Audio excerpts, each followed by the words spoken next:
¿Quién entiende el sufrimiento? Ni Jesucristo nos lo explica. Él viene y está a nuestro lado. España y Europa es tierra de misión. Entonces aquí voy al polígono del Guadalquivir y queremos que muchos jóvenes tengan esta experiencia de compartir la fe. Nuestra finalidad como movimiento es que Jesucristo reine en tu corazón, en el corazón de cada persona, pero también en la sociedad. Si tú contemplas a Cristo con fe, aunque sea en un paso de Semana Santa, en un trono donde estés, de él sale una fuerza que te sana. Jim Caviezel, el que hace de Jesús, estaba todos los días, se arrodillaba y rezaba el rosario. Mel Gibson todos los días iba a misa. Todos los días.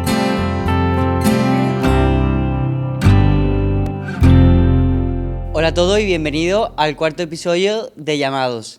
Bueno, primero de todo, feliz Domingo de Ramos, y lo que nos gustaría es que nos contaseis cómo habéis vivido vosotros el tiempo de Cuaresma, si habéis seguido los tips del Padre Álvaro, que lo tenéis en el episodio 2. Y bueno, Blanca, vamos a contar un poco nosotros cómo lo hemos vivido. Claro. ¿Tú cómo lo has vivido? Pues mira, yo he seguido alguno de ellos. En oración he seguido yo con mi oración escrita, como dije en ese episodio. Si no lo habéis visto ya sabéis que tenéis que verlo. Y luego sí es verdad que he hecho una cosa nueva, que Álvaro dijo que teníamos que hacer limosna que nos doliera en el bolsillo, ¿no? Y yo la verdad que eso no lo había experimentado nunca. Y me llamó mucho la atención cuando lo comentó. Y lo he hecho. Entonces la verdad que ha sido muy guay porque muchas veces, o sea, como que reflexioné que muchas veces solamente damos limosna cuando, bueno, tenemos un eurillo en el bolsillo, estamos en misa y tenemos un par de euros sueltos, pues lo suelto en el cepillo, ¿no? Y da igual, ¿sabes? Y es verdad que ahora que te duele un poquito el bolsillo y dices, ¡buah! Es que, joder, qué fuerte, ¿no? En plan, que no nos damos cuenta de ese tipo de cosas y lo que le hace falta a esas personas, ¿no? Totalmente. Que realmente se lo estamos dando a los más necesitados. Entonces, la verdad que me ha gustado experimentarlo y vivirlo como lo dijo un poco Álvaro, ¿no? ¿Y tú? ¿Qué tal? Yo, la verdad que seguí los consejos del Padre Álvaro y creo que a día de hoy ha ido todo bastante bien, que he conseguido, porque me hice una lista con las cosas que quería llevar a cabo en Cuaresma, y también lo he rezado para que salgan y la verdad que muy contento, así que satisfecho. Y ahora viene como una semana súper importante en la que tenemos que estar como ya preparados para sentir toda la pasión y toda esta semana. Así que nada, ¿empezamos? Vamos a empezar y presentaros nuestro pedazo de invitado. Pues sí, hoy Domingo de Ramos queremos presentaros a un misionero, un sacerdote misionero y legionario de Cristo, que es el Padre Miguel. Encantada, Padre Miguel, ¿qué tal? Bienvenido. Muchísimas gracias por la invitación. Cuéntanos un poco quién eres y que se haga un poco la idea. Bueno, soy sacerdote, soy legionario de Cristo, trabajo aquí en Córdoba ahora mismo, pero la vocación de los legionarios es misionera. Uh-huh. Nacimos con otro nombre, ¿sabíais eso? No. Sí, pues tuvimos antes otro nombre, antes de ser legionarios de Cristo, que es Misioneros del Sagrado Corazón de Jesús y la Virgen de los Dolores. ¡Ostras! Por eso, el primer día que me puse la sotana fue el 15 de septiembre, que es la Virgen de los Dolores. ¡Ostras, qué guay! Sí, y ahora, bueno, pues he estado en muchos países, 20 años fuera de España, y ahora en España también hago muchas misiones con jóvenes. Pero vivo en Córdoba. Me encanta ese tema, que de hecho el otro día estuvimos hablando Blanca y yo, porque, bueno, el tema ya se lo conté a usted hace tiempo, el tema de las misiones me alucina y creo que algo podríamos hablar, porque seguro que más de uno tiene esa cosa dentro de que le gustaría hacer, por lo menos algo de voluntariado o misiones, seguro. Una experiencia de misiones. Lo podemos meter una vez que tú vuelvas, ¿no? Claro, bueno, sí que nos dije que me iban a abrir a Calcuta, pero sí. Entonces, bueno, lo primero que hacemos a nuestros invitados es la pregunta clave, porque el podcast se llama Llamados, y la pregunta clave es, ¿qué entiendes cuando nosotros decimos llamados? Llamados, bueno, pues lo primero que me viene a la cabeza es que hace referencia a otro que llama. ¿Vale? ¿No? Si tú eres llamado, pues estás sufriendo la acción de otro, o gozando la acción de otro, ¿no? Entonces yo creo que es como un padre de familia que siempre está buscando lo mejor para sus hijos, aunque tú te ves y dices, mi vida va bien, no tengo realmente muchos bienes ya en mi vida, pues naturales, sobrenaturales también, siempre veo que Dios llama algo más. Entonces, cuando escucho llamados, pues me imagino a alguien que está sintiendo un anhelo en su corazón de que lo que tiene no basta, que desea algo más. Total. Sí, sí. Qué bonito. Qué bonito. O sea, es la mejor explicación. Vale, y entonces... para preguntarte un poco cómo fue tu llamado, ¿no? Sí. Y bueno, ya no solamente cómo fue a lo mejor tu primer llamado, o sea, como tu primera llamada del Señor o la primera vez que lo sentiste, sino también cómo fue un poco tu llamada a la vocación, ¿no? No sé Vale. si tenías muy claro que era Yo vocación so- al sacerdocio. Sí, yo sobre todo creo que puede interesar cómo explicar un poco si desde pequeño en casa tenías ese ambiente de fe, ¿vale? Que nosotros, por ejemplo, en el episodio 0, nosotros contamos como esa parte nuestra que es súper interesante, porque nosotros- puedes ser sacerdote a día de hoy, pero de pequeño en casa no tener Claro. una base de fe. Entonces, Además, dijimos Santi y yo que nosotros teníamos como las dos versiones. Era muy guay porque teníamos las dos versiones. Él desde pequeñito sí le inculcaban más en casa y a mí ha sido mucho más de mayor, ¿no? Entonces, un poco ver... Bueno, en mi caso, o sea, la llamada sacerdotal fue de pequeño. Y en el entorno de mi casa sí había fe, pero vamos, una fe normal. Una fe de a lo mejor ir a misa los domingos y mis padres se preocupaban de nuestra formación religiosa. Pero la llamada como tal me vino en un contexto de sufrir algo traumático cuando era niño. Y en mi caso, yo tenía una gran admiración por mi padre, pero a los 47 años, además la noche anterior nos dijo, si me muero esta noche, no os preocupéis porque estoy en paz con Dios. Pero acordaros de decirle a mamá que la quiero mucho. Esa fue la frase que dijo, lo último que le escuché a mi padre. Y al día siguiente me levanté el primero y vi que había muerto. Y mi madre estaba al lado dormida, entonces la desperté y vi todas sus reacciones. Yo tenía 12 años, ese no es la llamada sacerdotal, pero sí es Un que, acercamiento. claro, yo tenía 12 años, pero yo sentía que la vida era como una cuenta atrás.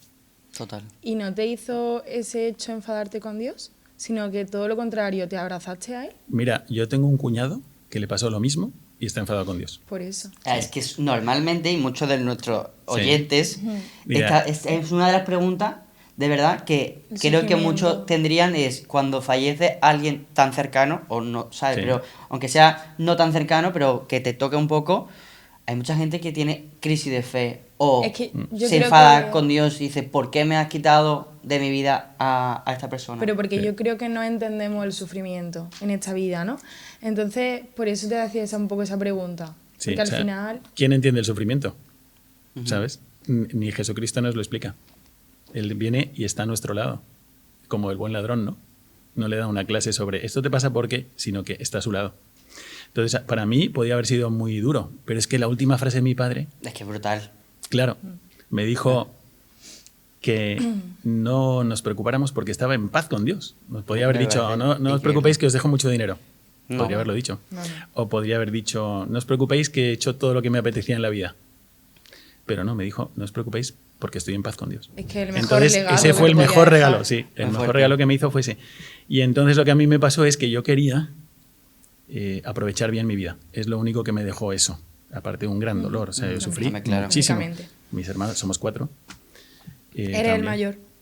No, yo soy el segundo. Somos Rafael, Miguel y Gabriel y María. Ay. Así que los Qué tres bonito. arcángeles. Sí, yo siempre le decía a mi madre que cuando me casara y tuviera hijos les iba a poner Melchor, Gaspar y Baltasar. Pero no, es para la bromita que nos hizo. Pero lo que pasó es que después de estar buscando, yo querer aprovechar bien mi vida, me venía espontáneo ver si la gente estaba aprovechando bien su vida. Eso sí me acuerdo. ¿En qué sentido? Pues, por ejemplo, yo formaba parte del club de hípica en Valencia. ¿Ah, sí? Yo soy de Valencia. Y mi padre de Granada y mi madre de San Sebastián. Qué Pero guay. mi madre era parte del club de hípica. Entonces, siempre habíamos montado a caballo. Yo también. Yo, Sí. yo salto. ¿Tú también? Sí. Todos los días. Lo mismo, yo también salto. ¿Ah, sí? Pero eso fue, bueno, eso es otra historia. Pero en realidad, No, pero me encanta porque es verdad que yo, de hecho, a día de hoy he vuelto a montar otra vez desde hace muchos años. claro. Pues no, en nuestro caso montamos mucho más porque la ETA, Ujú. amenazó a mi padre. Ostras. Entonces nos acogió el ejército y nos acogió el regimiento de caballería. Entonces todos los días era el tercer depósito de sementales en Valencia, tenía 300 caballos, había que sacarlos. Entonces todas las vacaciones Os eran pusieron, montar venga, a sacar caballos. Sí, acabar. Qué Caballos guay. enteros. Qué fuerte. Era difícil. Qué fuerte. Bueno, pues yo veía eso en el club de hípica, veía pasar a la gente y yo me preguntaba, yo estaba tirado ahí en el césped de la piscina y me preguntaba, ¿está aprovechando bien su vida? Y me acuerdo que había uno, que era primo de mi primo, que estaba traicionando a su mujer y era público. Entonces yo pensaba, no está aprovechando bien su vida. Y luego había estado en el colegio de los jesuitas, luego me cambiaron a maristas, y en maristas venían los hermanos maristas de Camerún de atender un leprosario. Entonces yo decía, estos están usando bien su vida, pero no quería ser sacerdote. Entonces me pasó que en un retiro que estaba yo, el sacerdote no habló de la vocación, ni de ser cura, ni nada. Habló de la amistad con Cristo. Y a mí algo me pasó que en la noche, cuando estaba yo en la noche haciendo la visita a la Virgen, yo sentí que tenía que ser como ese sacerdote. Eso me parece... Sí. O sea, cuando lo escuchas, yo a día de hoy no sabría cómo es esa sensación, o sea, un acercamiento Claro. brutal que dices, Sí, sí. Dios me está diciendo esto en este momento. Sí, porque eso, ¿sabes? Porque cuando lo cuento, el que tiene vocación lo entiende enseguida. Lo Yo ve creo normal. que Es como, un don. tú imagínate, Blanca, que yo te digo, te quiero contar a qué sabe un kiwi y nunca lo has probado, ¿no? Entonces, y trato de explicártelo y te digo, es como si fuera, pues, como una patata, pero con pelos y verde. Pues ni lo vas a querer probar, ¿no? En cambio, si lo muerdes, dices, esto era, ¿sabes? Entonces a mí me pasó eso, que yo estaba haciendo la visita a la Virgen sin pensar en eso y de repente me vino una sensación de que tenía que ser legionario de Cristo. ¿Con qué edad? Tenía 12 años. Ostras. 12 años. ¿Qué? Y en concreto, Legionario de Cristo. En concreto, Pero legionario de porque Cristo. vinieron... Yo No por tenía 2 tíos jesuitas. Ah, vale. Yo estaba en maristas, pero no... Por eso digo que en ese momento no tenía ningún encuentro con... Había conocido ya desde hacía vale. un Vale. año y medio o así a los Pero padres. que aún así- Los dos primeros Vale. que vinieron a la Aún Valencia. así, muy pequeño, con 12 años. Muy pequeño, pues me había pasado esto también. Claro, Estaba claro. por Bueno, y cumplir era un movimiento que en ese momento estaba prácticamente naciendo, ¿no? desconocido. Por eso. Sí, eran los 2 primeros. Y con Pero 12 años juntos, eso 12 es años. algo muy llamativo. sí, y le dije, bueno, y lo que yo sentí, para responder a lo de Santi, Ujú. yo sentí que era como un pozo oscuro, es lo que yo sentí, pero que abajo estaba la felicidad, que si me tiraba, encontraba la felicidad. Es lo que yo sentí. Entonces le toqué al padre que estaba a mi lado y le miré para arriba porque era pequeño, Hombre, es Y que le- 12 años, muy pequeño. muy pequeño, pero se puede sentir, sí, o sea, el Evangelio habla de Jesús a los 12 años Ujú. y habla también de David a los 12 años y habla también de otros profetas, Samuel a los 12 años también. Entonces, de repente yo le dije que quería hablar con él y me dijo, ahora no, después de la visita. Entonces, ese momento que duró, esos minutos, desde que yo sentí eso hasta que hablé con él, fue como una felicidad impresionante. Entonces me dijo, ¿qué quieres cuando terminamos? Y le dije, quiero ir al seminario. Le dije esto, ¿no? A la escuela apostólica, que era el seminario menor de los legionarios. Le dije, yo quiero ir a la escuela apostólica. Había visto alguna vez de lejos a los seminaristas menores de los legionarios, pero vamos, tampoco tenía interés. Y entonces él me dijo, ¿pero tú sabes para qué es eso? Esa fue la respuesta. Y le dije, sí. Me dice, a ver, ¿para qué? Para misiones. ¿No? Y le dije, para ser como usted. Ah, bueno. Eso le dije. Entonces él me respondió, habla con tu madre y haz lo que ella te diga. ¿Sabes? Entonces hablé con mi madre y me dijo que no. Hombre, es que cuando Me dijo que no. llega tu madre y dice, oye, que me voy. Sí, sí. No. Pues fue el inicio de 2 años, casi 3 años, muy duros. Pero bueno, al final yo creo que incluso mejor, ¿no? Porque si te hubiese dicho tu madre que sí de primera hora, a lo mejor era un volunto tuyo de ese momento y no... Y no Pero hubiera esos nada. 3 años a lo mejor de seguir intentándolo, eso también te afianza a ti. Hombre, una Sí. decisión La madurada. vocación, ¿no? Pero es que Aun siendo muy pequeño. sigue siendo normal, son años muy difíciles y no puedes compartir esto con nadie. Ya. Lo quieres yo intenté compartirlo con algún amigo y la reacción, o sea, como Sí. que lo tenía que llevar dentro, sí. Qué fuerte. O Sí, sea, sí. es que a mí me parece muy complicado el... Por eso, es que me encanta porque por eso la primera pregunta es que al final es algo Sí. que lo de ser llamado es algo que es muy interesante porque cada sacerdote, cada monja que venga y también incluso matrimonio, cada uno tiene su historia, ¿sabes? Sí. Y me parece complicado de saber lo que sentiste, ¿sabes? Como con esa edad y para vivir toda la vida con esa fe dedicada a Dios siempre, ¿sabes? Me Sí, parece sí. increíble. Y no es ni un mérito ni nada, es que me pasó. Y yo he conocido muchísimos sacerdotes, no hay ni una historia igual que otra. Claro, pues No, es lo que es que más me cada gusta. uno- A mí es lo que más me gusta de eso, de decir, tío, Sí. es que no. Hay, o sea, cada historia es un mundo. Y yo creo que nunca nos vamos a repetir preguntando Nunca. esta pregunta porque es Claro. que al final es tan personal que es que cada uno nos llama de una forma tan diferente y es tan guay escuchar la de los demás. Sí, súper interesante. Y lo que sí, ya que has entrado un poco en el tema, sí me gustaría que nos contase, porque a mí no me has contado del todo esa parte, las misiones. Que introduzca un poco las misiones, no nos meternos de lleno, pero me parece que es un tema súper interesante y que a día de hoy se confunde mucho entre misión y voluntariado. Y Sí. yo el primero, ¿eh? O sea, Y a lo mejor empezando así, hacerlo desde la visión vuestra como un movimiento, ¿no? Sí, bueno, Que hablemos- desde visión de la Iglesia y luego particularmente, Claro. si quieres, porque mira, en realidad Jesucristo es el que mueve esto, o sea, no es que sea un añadido. Tú, por ser bautizado, ya estás llamado a ser misionero, a ser apóstol. Todos los bautizados. Es una dimensión que se ha perdido mucho, pero tú lo tienes ya dentro, por eso siempre va a haber misioneros. Si hay bautizados, hay misioneros. Entonces, lo que te lleva Jesucristo, te lleva a querer compartir con los demás bienes, porque te lleva a la caridad. Entonces tú, por ejemplo, a un cristiano le lleva a donar un riñón, a otro le lleva a donar su herencia, a otro le lleva a donar su tiempo. Y de repente, es que si yo te dono 5 euros, es un acto de caridad. Si te dono 10, es un acto de caridad mayor. Si te dono 200, es un acto de caridad mayor. Pero si te dono un riñón, es todavía un acto de caridad mayor. Entonces, el bien más grande que tú puedes donar es la fe.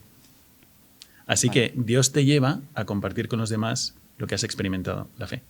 Y en mi caso, pues yo tenía la ilusión de, no sé, las misiones tienen esa parte de radicalidad que está en nuestra vocación. Es todo.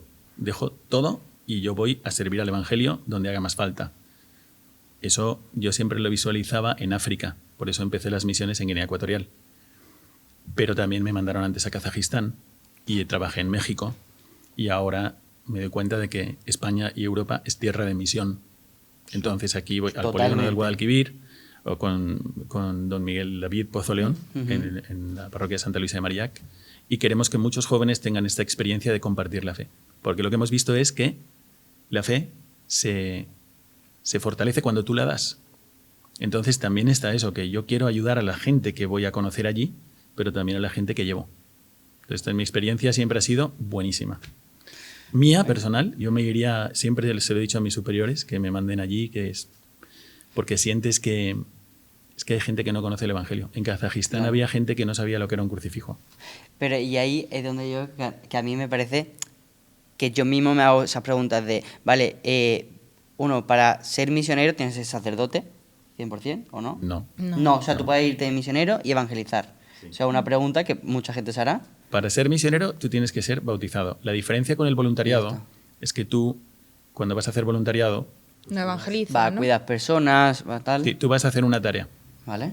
Cuando tú vas a ser misionero, Ujú. vas a hacer algo en algún lugar. No es hacer algo, A ser. es ser un testigo de Cristo. ¿Vale?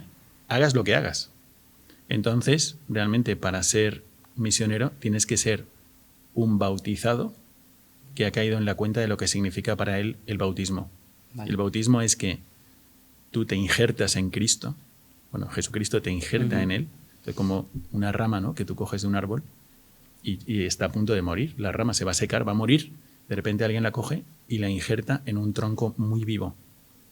Entonces toda la savia del tronco empieza a pasar por tu rama y tú floreces.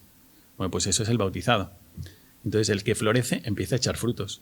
No importa si tú estás haciéndolo, ¿sabes?, cavando zanjas o repartiendo catecismos o ayudando a la gente humilde o a la gente más necesitada o a los que están a punto de morir o en la cocina. No importa, pero tú eres alguien que estás unido a Jesucristo, tienes una relación personal con Él, eso automáticamente te transforma en apóstol donde estés. Vale. Vale. Me ha resuelto todas las dudas. Vale. Qué Y alegría. desde vuestro movimiento, ¿cómo hacéis esa Nosotros, misión? pues mira, nosotros sentimos el impulso no a salir corriendo hacia todo el mundo, sino a intimar con Jesucristo. Intimar con Jesucristo. Nosotros a los 12 que estaban alrededor de Jesús les llamamos apóstoles, pero Jesús no.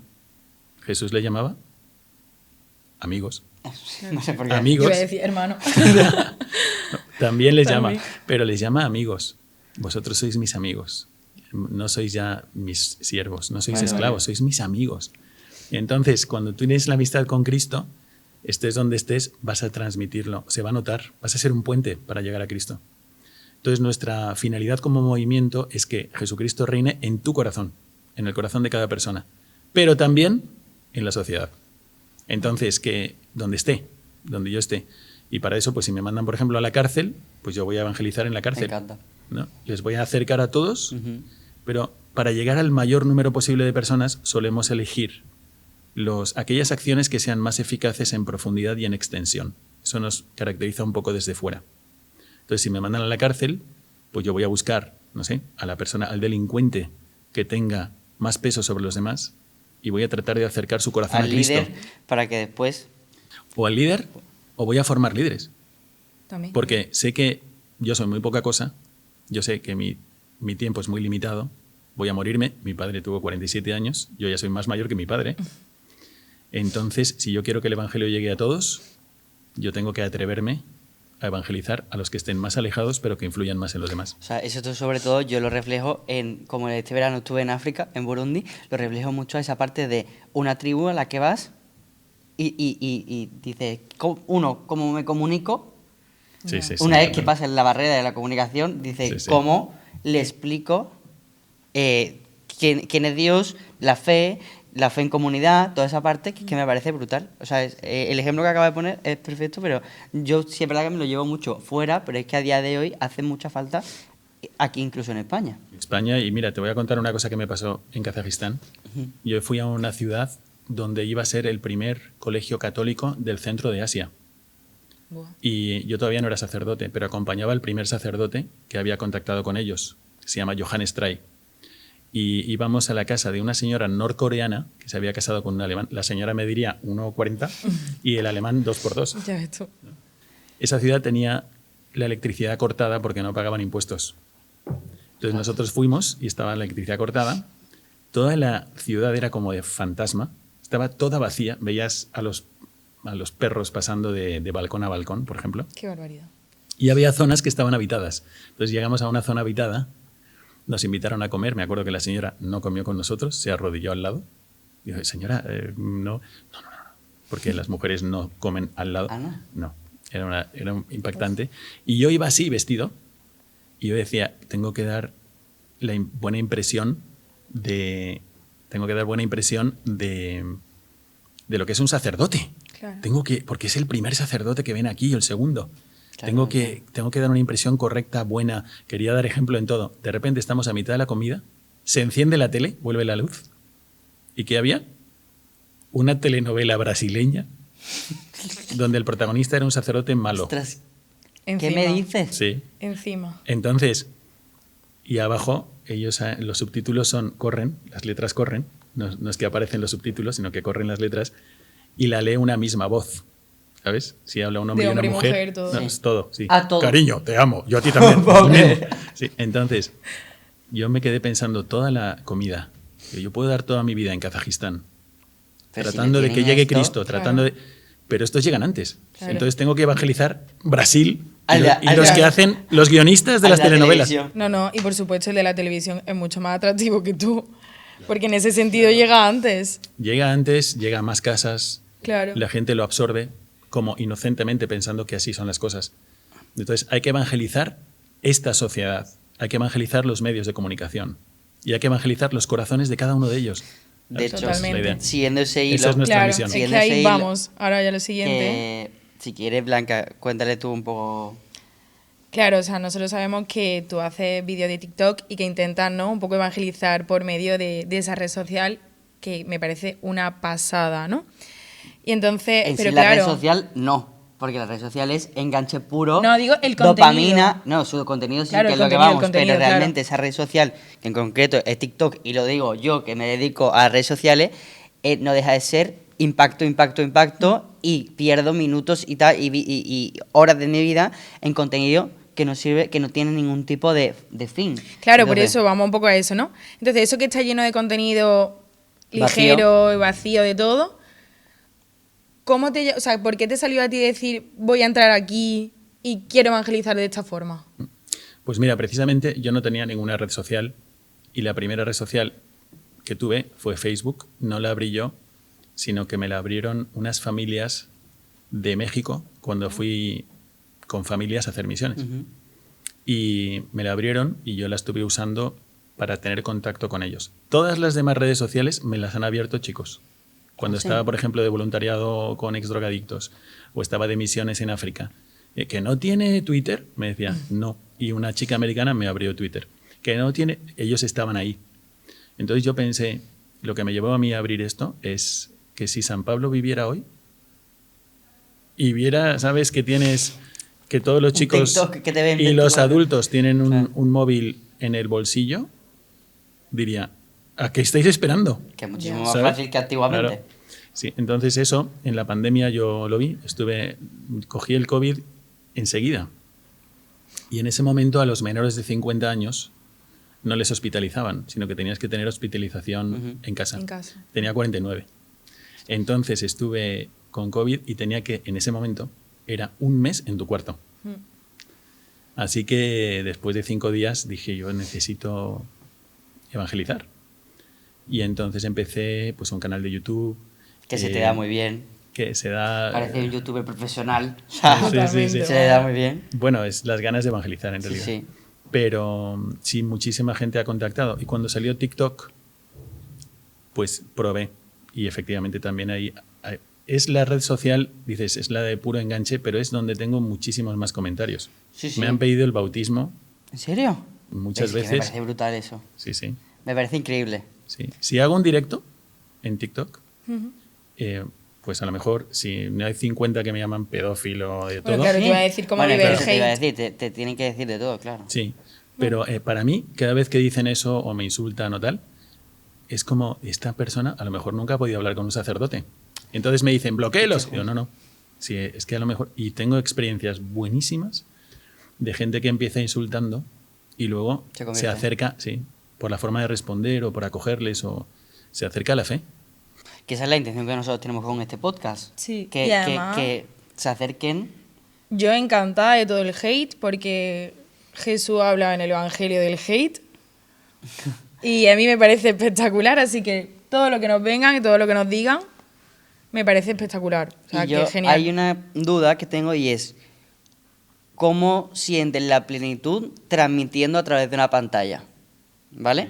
Porque a mí me costaría ese momento de plenitud y decir, estoy hablando de una pantalla, aunque después esa pantalla pase a muchísima gente, pero ¿cómo lo vive o cómo transmite o cómo te preparas de ciertos temas que dices, vale, pues estos son temas súper puntuales que van a evangelizar seguro?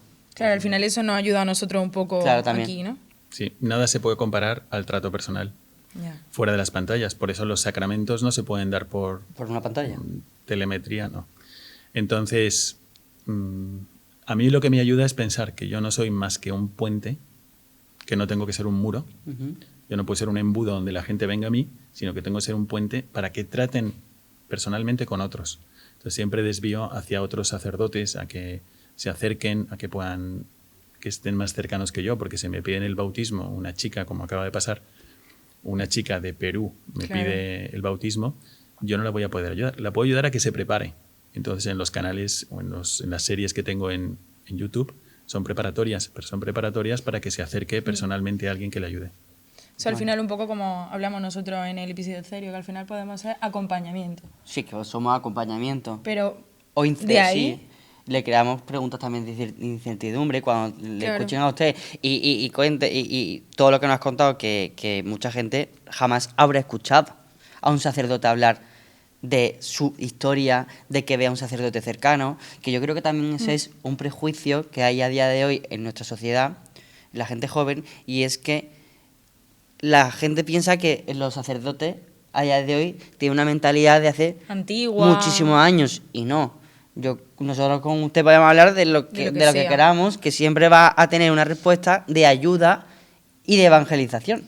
Y eso es lo que a nosotros, no, es verdad, y es lo que a nosotros nos gustaría transmitir porque gracias a Dios nosotros lo hemos vivido. O sea, yo lo he vivido de amigos nuestros que a día de hoy son sacerdotes y que te dices que estoy hablando con un amigo, ¿sabes? Sí, Esa sí, es la sí. intención real. Sí, de nuestro podcast, además, sobre todo el poder expresar a los demás, en plan, a nuestro entorno, a cualquier persona que nos vea, que es un prejuicio que tienen, ¿no? Que nosotros estamos aquí mostrando, pues, Tal y cómo como es una eres, persona tal y más. como eres. Exactamente, entonces, y lo que tenemos que transmitir y todo eso es naturalidad. Y vivir la fe así, de una forma muy llana, Cercana. no tan y mucho más cercana, y no tener ese prejuicio, ¿no? De en contra del sacerdote malo o el sacerdote prohibitivo y todo eso. Y que la fe no es solo ir a misa los domingos, que es lo que gente que no es creyente piensa, no, es que ir al domingo, no, la fe tiene muchísimo más y te aporta muchísimo que a día de hoy muchas personas lo desconocen. Entonces, bueno, Es verdad. y ahora aprovechando que es Domingo de Ramos, Totalmente. Aprovechando que es Domingo de Ramos y teniéndote a ti aquí, creo que Que es un privilegio. Que es un privilegio espectacular. Creo que llega el momento de hablar de una parte que no sabemos muy bien cómo ha marcado en tu vida, ahora nos lo contará, pero estuviste en la grabación de la peli de Mel Gibson, de La Pasión, y queremos hablar un poco de la peli, ¿no? Entonces, bueno, cuéntanos un poco por qué acabaste allí en la película y qué significó todo eso para ti. Bueno, pues mira, fue algo muy providencial, o alguno diría fortuito, pero realmente fue así. Y yo estaba en esos 20 años que estuve fuera de España, bastantes de ellos estuve en Roma. Y estaba dedicándome, lo que siempre he hecho ha sido ser director espiritual de jóvenes. Y en este caso de jóvenes seminaristas. Entonces en ese momento, vino uno de los chicos que yo atendía, norteamericano, había estado en la plaza de San Pedro y se había encontrado con un señor que se llama Steve McKibidi. Es uno de los productores, el productor americano de la película de La Pasión. ostras, Estaban haciendo una visita a Roma, no, ya estaban en Roma grabando, y se hicieron amigos y le dijo que estaba haciendo una película sobre Cristo. Y le sorprendió, ¿eres católico? Sí, sí, somos católicos, con Mel Gibson. Y entonces les invitó a cenar. Así que aparecieron esa noche en el seminario para cenar. De la nada, en mitad de San Pedro. Sí, Brutal. el seminarista... providencial total, ¿no? Brutal, vamos. Sí, y entonces nos contaron el proyecto. Bueno, fue impresionante, eso lo cuento otro día. Pero fue impresionante y nos dimos cuenta de que lo estaban viviendo como una misión. Yo no conocía a Mel Gibson, es como muy... Eso Muy sería otro arrollado. podcast. Es un genio. Es un genio, es muy inquieto, te pone atención, después le pone atención a otro y así no, y está. Bueno, y Steve McKibidi, una persona muy, muy equilibrada. Y vino también Jim Caviezel, vinieron los tres, Mel Gibson, Steve McKibidi y Jim Caviezel, que es el que hace de Jesús. Y estuvieron cenando con nosotros, nos contaron el proyecto y como querían ganar el Oscar a la mejor película extranjera, eso implicaba que lo tenían que hacer fuera de Estados Unidos, Claro. Con varios lo hicieron idiomas. en Roma, que no fuera inglés, eligieron arameo y latín es que y que el mayor número de actores fuesen no norteamericanos. Vale. La mayor parte de los actores eran italianos, luego había rumanos y había 2 o 3 norteamericanos. Y nos pidieron la ayuda para hacer los diálogos en latín. Entonces yo no los hice, pero yo sí indiqué quiénes lo iban a hacer. ostras, Entonces fueron 4 seminaristas que ya estaban muy avanzados, estaban a punto de ser sacerdotes, hicieron los diálogos en latín y les preguntamos, ¿podemos ir al set? Siempre que quieran. Entonces hizo muy buena colaboración que luego fue a más, de muchas otras formas. Vale, ¿y a ti te dieron directamente el guión? ¿Y tú lo leíste el guión? A ¿o estos seminaristas sí. Vale. Yo no vi el guión, pero bueno, podría haberlo visto. Porque en realidad ya llevaban bastante de la película hecho, Ah, vale. pero faltaban todas estas partes. Y luego, claro, empezaron a haber muchos problemas. Porque, ¿qué pasa? Que tú ves una película sobre el amor imparable de Dios. Es sobre eso. Pero un judío ve la misma película claro. y ve una película sobre judíos malos que hacen daño a un hombre bueno. Total. Entonces esto que no salga. Y en Hollywood hay una gran comunidad judía, muy, muy elevada. Así que no querían que esta película saliera. Se iban retirando apoyos. Y Mel Gibson puso su dinero. Y luego dijo, bueno, si ahora los católicos dicen que esta película está mal, pues... Y entonces nos pidió asesoría para ver si desde el punto de vista católico estaba bien. Sí, vale. Llamamos al cardenal que me ordenó sacerdote y le pusimos la película junto con Mel Gibson. Bueno, se la puso él. pero con todos los seminaristas también, a ver las Ya reacciones. una vez grabado todo. No, O sea, no. Estaba a lo Alguna mejor parte, el 70% de la película guau. sin Mucho. sonido, bueno, con voces y algún ruido, pero sin música ni efectos especiales. Impresionante. Y yo tengo una pregunta muy clave y es, todos los actores, bueno, no todos, no vamos a generalizar, pero ¿qué se vivía, o sea, cómo se vivía la fe en la película, en un rodaje de una película tan fuerte, tan impactante e importante para los cristianos? ¿Cómo se vivía la fe? Había de todo, porque había quien estaba solamente haciendo su ¿De papel actor, ya para... está? Sí, además, el papel que te toca de actor, si eres Herodes, pues a lo mejor es... Nada, unos minutos. Pero los que estaban ahí, había algunos que lo vivieron muy intensamente. O sea, yo lo atribuyo a que tú estás viendo a un actor, pero de repente como el pensamiento se te vaya Claro, a te metes- Jesucristo, ¿cómo te metes en el papel? sigue pasando algo que es sorprendente. Nadie habla de esto, pero lo vemos continuamente. Si tú contemplas a Cristo con fe, aunque sea en un paso de Semana Santa, en un trono donde Lo estés, ves. de él sale una fuerza que te sana. Entonces, ahí en el rodaje, Jim Caviezel, el que hace de Jesús, estaba todos los días, se arrodillaba y rezaba el rosario. Mel Gibson, todos los días iba a misa. Brutal, Todos los ¿no? días. Tenía que ser en latín, porque él es sede vacantista. Ujú. Pero todos los días iba a misa. Y si ¿Y celebraba... él era creyente? Él es creyente, pero él cree lo mismo que O tú. sea, me refiero con era antes de empezar la película. Sí, Mel Gibson era creyente, Jim Caviezel también y Steve McKibben también. Pero todos crecieron. Por ejemplo, Jim Caviezel vino de misiones con nosotros a México, el que hacía de Jesús, en el pico de Orizaba estuvo. Y trajo 10 chicos de Beverly Hills para hacer misiones con él. Y en esas misiones también estuvimos construyendo casas, entonces estaban metidos a fondo. Steve McKibben se incorporó al movimiento Regnum Christi. Y Mel Gibson estuvo cerquísima de adherirse de nuevo a la Iglesia Católica, porque ellos tienen todo como nosotros, pero no aceptan a los papas que ha habido después del Vaticano II. Sin embargo, le mandamos, a través de unos amigos, unos sacerdotes cercanos, le mandamos la copia de la película al Papa San Juan Pablo II y la vio. Lo que pasa es que no quisimos usar esa información para no comprometer al Papa. Pero el Papa la vio y le encantó. El cardenal que me ordenó era el cardenal Darío Castrillón Hoyos y le encantó y hubo muchísima cercanía con él. Después ya fue un poco de verse. Y luego con otros actores también, con, por ejemplo, el productor italiano. Yo me acuerdo del día que yo fui. Un actor que no participaba en la película, pero era amigo de Jim Caviezel, me sacó un rosario. Y, hombre, ¿eres católico? Y me dice, no. Pero voy a pasar a la Iglesia Católica en Semana Santa. Por vale. esto. Y o sea, es que a mí me impresiona un montón porque la película impresiona. O sea, Muchísimo. la película, aparte de que está muy bien hecha, impresiona un montón. Espectacular. ¿A ti te tocó, como, o sea, personalmente, el haber vivido esa experiencia tan fuerte? Porque al final no se te va a olvidar jamás. No. A mí me tocó muchísimo. Porque fui de forma muy ligera a ver el rodaje de estar una preparado. película. Claro, para mí era una película más de Hollywood y que ojalá que no salga mal Cristo, es lo que yo pensaba. Claro. Pues fue un peliculón.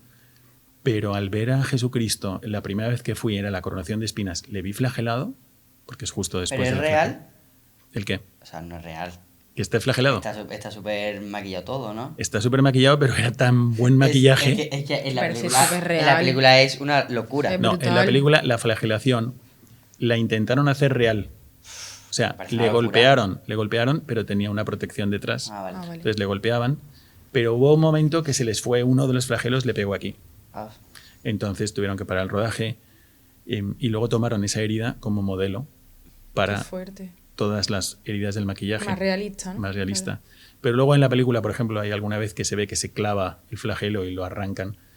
Eso, es- todo, a partir de ese accidente, él tenía delante un espejo y él veía cuando venía el golpe. Pero a partir de ese accidente, los flagelos son solo el palo y lo demás es digital. Es digital, Claro, sí. claro. Qué bien. Y yo quiero ya, un poquito para terminar, que nos digas brevemente, mira, yo por ejemplo soy catequista y, bueno, lo sabes, que me ha acompañado muchas veces. Claro, hombre. Y gran catequista. Soy catequista, no sé si... A tope. Entonces, yo le he propuesto a mi niño de catequesis, que también lo conoce, como que veamos juntos la peli, ¿no?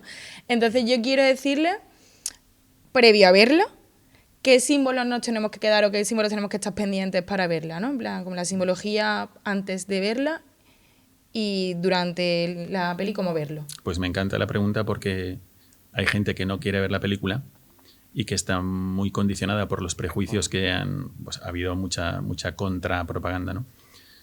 Y lo primero es que si los niños son menores de edad, claro, eso en mi caso. que sus padres acepten Sí, eso, lo ¿no? tienen que aceptar, claro. Y al mismo tiempo ven otras muchísimas cosas, ¿no? Duras. Pero si está eso, si a los padres les parece bien que conozcan la realidad de lo que vivió Cristo por ellos, entonces lo que yo recomiendo es, lo primero, leer muy bien la cita bíblica con la que empieza la película. Es de Isaías.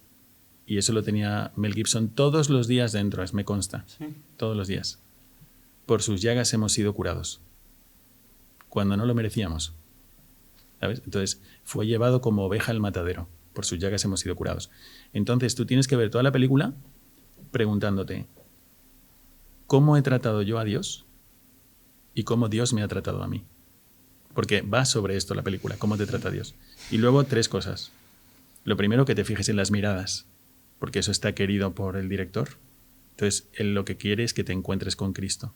Lo segundo es que te fijes cuando Jesucristo se levanta, se va a levantar siempre con una música impresionante, y eso lo que busca con un lenguaje cinematográfico es decir que la entrega de Cristo fue libre, no fue obligada. Él podría no haber hecho esto, pero te salva porque quiere. Si tú no captas esto, no te vas a dar cuenta de cómo te ama Cristo. Y si lo captas, te vas a dar cuenta de que no puedes hacer nada para que Dios te quiera menos. Porque todo lo que le hacen, y les sigue amando. Impresionante. Y la cuarta, para mí la más importante, es que te fijes en el corazón de Cristo. O sea, fíjate las frases que dice, fíjate los gestos que tiene. Entonces, tienes que preguntarte por las intenciones. El corazón es de donde brotan nuestras intenciones y nuestras decisiones. Entonces, tienes que preguntarte, ¿qué puede pretender alguien que dice esto?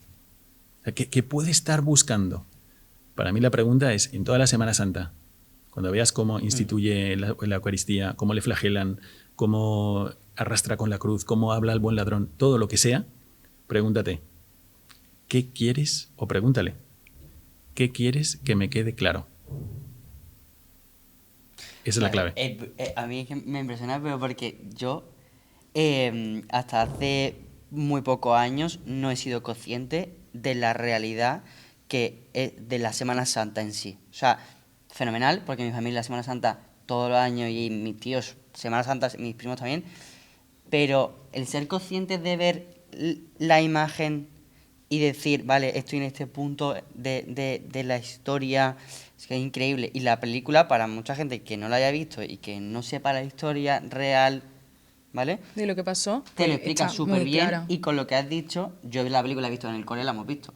Y yo nunca me había fijado en tantas No. cosas. Y es verdad lo que dices, ahora pensándolo, es que está muy bien hecho en ese sentido porque tiene muchos momentos en los que son momentos de reflexión real. Sí, y la mirada, lo que al final has dicho, ¿no? Sí. Esa mirada de la Virgen a Jesús, Bueno, es que es esa brutal. imagen es increíble. Es brutal. Que si O sea, tú la lo ves de famosa golpe, mano, o sea, todo, es claro. espectacular. Si lo ves así, tú dices al final, mira, si eres Judas, también estás llamado a encontrarte personalmente con Cristo. Si eres como Pedro y le traicionas, también estás llamado a encontrarte con Cristo. Si eres un don nadie, también los don nadies también cruzan la mirada con Cristo. Si eres la Virgen, San Juan, si eres Barrabás, no importa, Cirineo, todos ahí, están llamados a Bien. encontrarse personalmente con Cristo.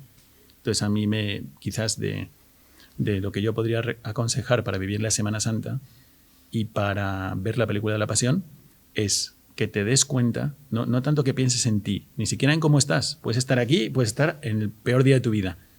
Ya, pero ¿qué pretende Jesucristo cuando elige todo esto? ¿Qué quiere que te quede claro? Entonces vas a descubrir como una cascada impresionante del amor de Dios que te cae encima continuamente. ¿Sabes? Espectacular. O sea, pues yo creo que Nos podríamos quedar aquí, cortamos, porque- 3 horas más. Pero bueno, vamos a cortar, ¿no? Por aquí. Sí, vamos a cortar Y- y yo creo que es que ha sido un regalazo que estés aquí. Lo primero, muchísimas Porque- gracias, pero bueno, que vamos a continuar porque el domingo que viene, el domingo de Resurrección, queremos volver a compartirlo contigo, ¿no? Y que volvamos a hablar un poco de, bueno, pues ya hemos terminado esta Semana Santa y ahora, ¿qué hacemos el domingo que viene? ¿Qué significa el domingo que viene y qué es lo que quiere Dios que hagamos a partir de ahí? Y fijaros en que ha dado unos tips perfectos para prepararos para toda la Semana Santa, que estamos en Domingo de Ramos. Y vamos ahora a Domingo de Resurrección.